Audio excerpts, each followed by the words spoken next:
for me and my family, we're Hispanic. We don't talk about mental health. We don't talk about, or anything in general in terms of like emotions, mental health, or even like going into your doctor and like, okay, well, you trust your doctor. Your doctor is supposed to be there to tell you what's going to help you. I was having some chest congestion.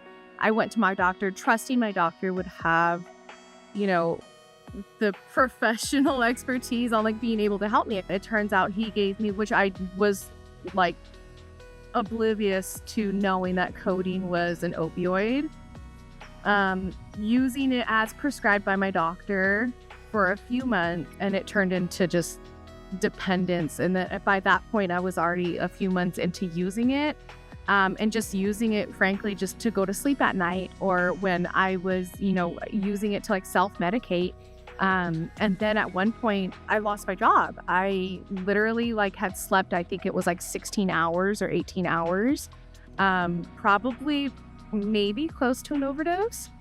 Lost my job because of it. And then I realized, well, I'm using this medication and I still have this cough. Like, why am I still having this cough? And so I think that's, for me at least, like where my support in harm reduction comes from, actually like wanting to give this information for people to make an educated decision on things that, like, for me, that I had no idea that I was even using an opioid, for one, or could have even potentially died within trusting my provider.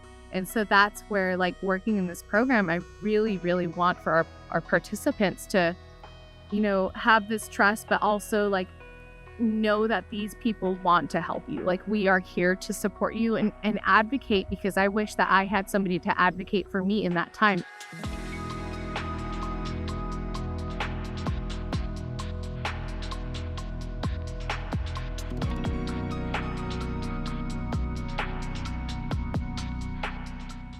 And so for me, being like, what does this work mean to me? It's being the person who I wish I would have had, or who I thought I would have needed. And I think that a lot of the times, like when our staff come into the office, our regulars at least, like a lot of the times we hear that that's the highlight of their day. We want, like, we are there to be able to like give them this personal experience of like who they wanted and who they needed at a time. And whether or not they're still using or not, like, we are there to, just have some compassion and just be a person.